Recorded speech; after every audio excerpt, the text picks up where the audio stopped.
வணக்கம் நண்பர்களே. திருவிளையாடல் புராணம் படலம் 14. இந்திரன் முடிமேல் வலை எறிந்த படலம்.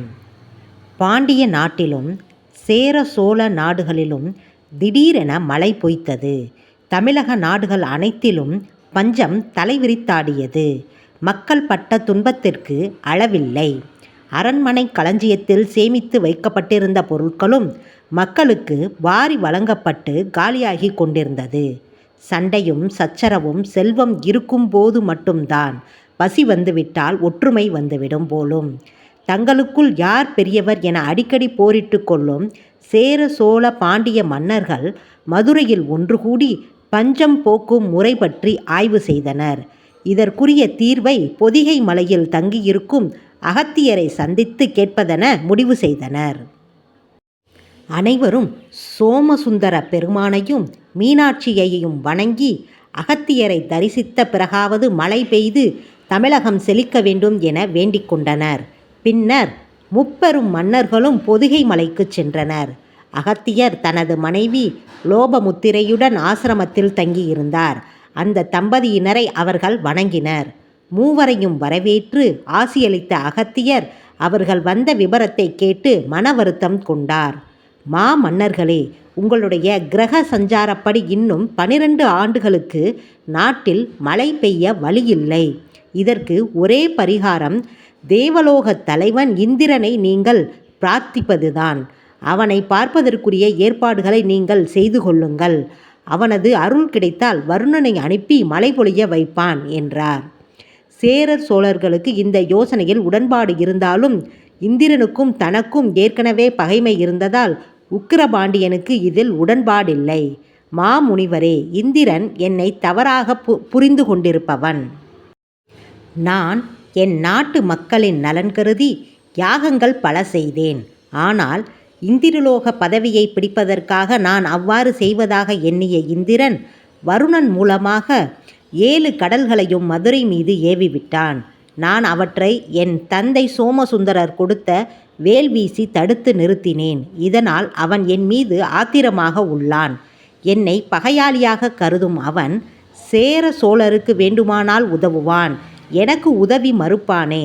எனவே நான் அவனை பார்க்க விரும்பவில்லை. வேறு உபாயம் இருந்தால் சொல்லுங்கள் என பணிவுடன் விண்ணப்பித்தான். அகத்தியர் சிரித்தார். உக்கிரபாண்டியா, பகைவர்களையும் நண்பர்களாக மாற்றிக்கொள்ளும் பக்குவம் நமக்கு வேண்டும். அதற்கு விரதங்களும் உதவும். பொது வாழ்வில் இருப்பவர்களுக்கு பொறுமை வேண்டும். அவர்கள் மக்கள் நலன் கருதி அனைவரையும் அனுசரித்து செல்ல வேண்டும். நீ இந்திரனிடம் நட்பு கொள்ள வேண்டுமானால் சோமவார விரதம் அனுஷ்டிக்க வேண்டும். அந்த விரதம் பற்றி சொல்கின்றேன் கேள் என்று அறிவுரை கூறினார். மன்னர்களே, சோமவார விரதத்தை கார்த்திகை மாத திங்கட்கிழமைகளில் துவங்க வேண்டும். மற்ற மாதங்களாக இருந்தால் வளர்பிறை திங்கட்கிழமை தேர்ந்தெடுத்து கொள்ளலாம். அமாவாசையும் திங்கட்கிழமையும் இணைந்து வரும் நாளாக இருக்குமானால் சிறப்பானது. முதல் நாள் சூரிய வாரத்தன்று ஞாயிறு இரவு முதல் திங்கட்கிழமை இரவு வரை உபவாசம் இருப்பது நல்லது. அன்று சிவ தலங்களுக்கு சென்று வர வேண்டும். குறிப்பாக மதுரை மாநகரில் இந்த விரதத்தை அனுஷ்டிப்பவர்கள் கோடி மடங்கு அதிக பலன் பெறுவர். இந்த விரதத்தால் பகைமை நீங்கும், இறைவனிடம் வைத்த வேண்டுகோள் நிறைவேறும் என்று அருளினார். அவர்கள் அந்த விரதத்தை அனுஷ்டிப்பதாக அகத்தியரிடம் உறுதியளித்துவிட்டு நாடு திரும்பினர். சோமவார விரதத்தையும் அனுஷ்டித்தனர். சோமவார விரதத்தின் பலனாக இந்திரன் மூவேந்தர்களையும் தேவலோகத்துக்கு வர அழைப்பு விடுத்து புஷ்பக விமானத்தை அனுப்பினான். இந்திரன் அவர்களை வரவேற்று ஆசனம் அளித்தான்.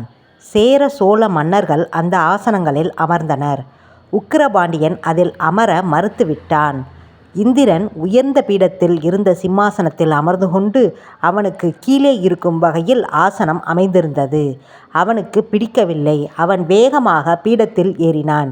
இந்திரனுக்கு சமமாக அருகில் இருந்த இருக்கையிலேயே அமர்ந்து கொண்டான். இந்திரனுக்கு தர்ம சங்கடமாக இருந்தது.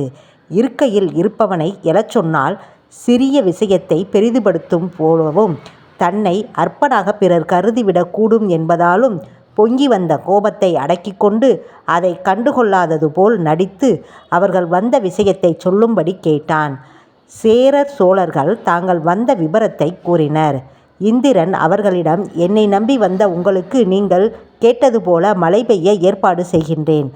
ஆனால் இங்கே உக்கிரமாக வந்திருக்கும் உக்கிரபாண்டியருக்கு அதையும் விட சிறந்த பரிசளிக்க எண்ணுகின்றேன் என்று சொல்லி, யாரெங்கே அந்த முத்துமாலையை எடுத்து வாருங்கள் என்றான். காவலர்கள் 10 பேர் சேர்ந்து ஒரு தட்டில் வைக்கப்பட்டிருந்த முத்துமாலையை மிகவும் சிரமப்பட்டு தூக்கி வந்தனர்.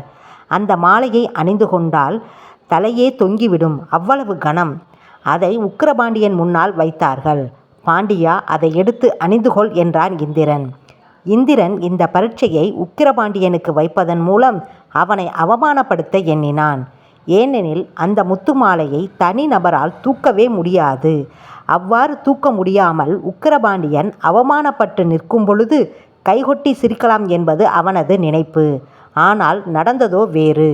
அந்த மாலையை ஏவலர்கள் இறக்கி வைத்ததும் தன் இடது கையால் லாகவமாக எடுத்து உக்கிரபாண்டியன் கழுத்தில் அணிந்து கொண்டு அட்டகாசமாக நின்றான். இந்திரனும் தேவர்களும் அவனது பலம் கண்டு நடுங்கிவிட்டனர். உக்கிரபாண்டியா, உன் பலம் பாராட்டத்தக்கது. யாராலும் தூக்க இயலாத இந்த மாலையை ஒற்றை கையால் எடுத்து அணிந்து கொண்டாய். இனி உன்னை இந்த உலகம் ஆரம் சூழ்ந்த பாண்டியன் என சிறப்பித்து அழைக்கும் என்றான். இந்திரனின் இந்த பாராட்டை உக்கிரபாண்டியன் ஒரு பொருட்டாகவே கருதவில்லை. முப்பெரும் மன்னர்களும் இந்திரலோகத்தில் இருந்து புறப்பட்டு நாடு போய் சேர்ந்தனர். சேர சோழ நாடுகளில் மழை கொட்டியது. பாண்டிய நாட்டில் மட்டும் இந்திரனின் ஆணவத்தாலும் சதியாலும் மழை பெய்யவில்லை. இந்திரனை அடக்கி மழையை கொண்டு வருவதற்கான கடும் ஆலோசனையில் உக்கிரபாண்டியன் இருந்தான். அவனும் காந்திமதியும் சோமவார விரதத்தை தொடர்ந்து அனுஷ்டித்தனர். சோமசுந்தர பெருமானை மட்டுமே அவர்கள் நம்பினர். அந்த வழிபாட்டுக்கு ஒரு நாள் பலன் கிடைத்தது. உக்கிரபாண்டியன் பொதிகை மலை சாரலில் வேட்டையாடி கொண்டிருந்த போது காலமுகி, துரோணம், புஷ்ககால வருத்தம், சங்காரிதம் எனப்படும் 4 வகை மேகங்களின் அதிபதிகள் அந்த வனத்தில் உலவுவதைக் கண்டான். அவர்கள் இந்திரனின் கட்டளைக்கேற்ப பல திசைகளுக்கும் சென்று மழை பெய்விப்பவர்கள். அவர்களை உக்கிரபாண்டியன் விரட்டி பிடித்து கைது செய்தான். அந்த தேவதைகள் சிறையில் அடைக்கப்பட்டனர். இது கண்டு தேவேந்திரன் கடும் ஆத்திரமடைந்தான். உலகில் எங்குமே மழை இல்லாமல் போய்விடும் இக்கட்டான நிலை ஏற்பட்டது. எனவே தேவர் படை மதுரையை முற்றுகையிட்டது. அமைச்சர் சுமதி தலைமையிலான படை தேவர் படைகளை எதிர்த்து கடுமையாக போரிட்டது. தேவர் படைக்கு கடும் சேதம். இந்திரன் என்ன செய்வதென தெரியாமல் தவித்தான். வேறு வழியின்றி யாரையும் அழித்து கொன்றுவிடும் தனது வஜ்ராயுதத்தை உக்கிரபாண்டியன் மீது வீசினான். உக்கிரபாண்டியன் கலங்கவில்லை. தன் தந்தை தெய்வமாவதற்கு முன் தனக்கு அளித்த வலையை கலற்றி வஜ்ராயுதத்தை நோக்கி வீசினான். அந்த வலை வஜ்ராயுதத்தை தூள் தூளாக்கிவிட்டது. இந்திரனின் கிரீடத்தை தட்டி பறித்தது. சற்று தவறியிருந்தாலும் இந்திரனின் தலையே போயிருக்கும். இந்திரன் தலைகுனிந்து நின்றான். தலைவனின் நிலை கண்டு தேவர்படை அடங்கி ஒடுங்கி உக்கிரபாண்டியனிடம் சரணடைந்தது. உக்கிரபாண்டியன் இந்திரனிடம், இந்திரனே, உன்னை இப்போது என்னால் ஒரு நொடியில் கொல்ல முடியும். ஆனால் எதிரிகளிடமும் பரிவு காட்டும் இனம் மதுரை மண்ணை ஆளும் பாண்டிய இனம் என்பதை புரிந்துகொள். இங்கிருந்து சென்றுவிடு என்று உயிர் பிச்சை கொடுத்தான். தேவேந்திரன் அவமானத்துடன் தன் உலகம் சென்றான். மழை பெய்யாததால் உலக மக்கள் கஷ்டப்படுவார்களே என்பதற்காக மேக தேவதைகளை விடுவிக்கும்படி உக்கிரபாண்டியனுக்கு ஒரு தூதன் மூலமாக ஓலை அனுப்பினான். உக்கிரபாண்டியன் அந்த ஓலையை படித்துவிட்டு அவ்வாறு செய்ய இயலாது என்றும், இனி அந்த தேவதைகள் தனக்கு கட்டுப்பட்டு தங்கள் தேசத்தில் மட்டுமே மாதம் மும்மாறி மழை பொழியச் செய்வார்கள் என்றும் பதில் சொன்னான். அப்போது அவையில் இருந்த ஏக வீரன் என்பவன் எழுந்தான். அரசே, பிடிவாதம் வேண்டாம். இந்த பிடிவாதத்தால் நமக்கு தண்ணீர் கிடைக்கலாம். ஆனால் தண்ணீர் என்பது பொதுவான விஷயம். அது உலகம் முழுமைக்கும் வேண்டும். தயவு செய்து நீங்கள் மேகாதிபதிகளை விடுதலை செய்யுங்கள். நான் இந்திரனின் நண்பன். அவனோடு பேசி பாண்டிய நாட்டில் தவறாமல் மழை பெய்ய ஏற்பாடு செய்து தருகின்றேன். இது உறுதி. என்னை நம்பி இதை செய்யலாம் என்றான். முருகனின் அம்சமான உக்கிரபாண்டியனும் சம்மதம் தெரிவித்தான். மேகாதிபதிகள் இந்திரனை போய் சேர்ந்தன. ஏக வீரன் இந்திரனை சந்தித்து பேசி பாண்டிய நாட்டில் மாதம் மும்மாறி பொழிய ஏற்பாடு செய்தான். நாடு மீண்டும் செழித்தது.